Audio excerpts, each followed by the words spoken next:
Apakah orang yang semayang Jumaat tertidur masa khatib membaca khutbah? Jawabnya, sedaplah dia.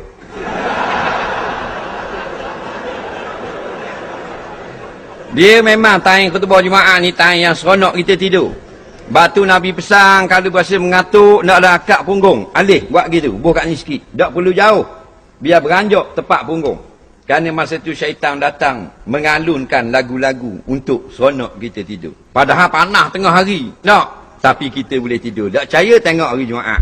Satu sah 80 orang, 8 orang tak tidur. Orang lain main buah belaka. Tak dapat pahala mendengar khutbah dan tidak dapat ampun dosa seminggu.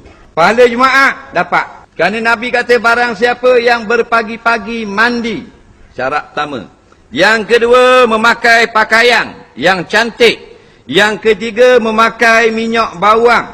Yang keempat, pergi dengan tenang, syarat dia. Yang kelima, solat sunat dahulu. Yang keenam, mendengar khutbah. Tengok ada syarat. Luput satu syarat, tak boleh. Ada belaka 6 perkara ni, diampunkan dosanya 1 Jumaat seminggu. Faham tak?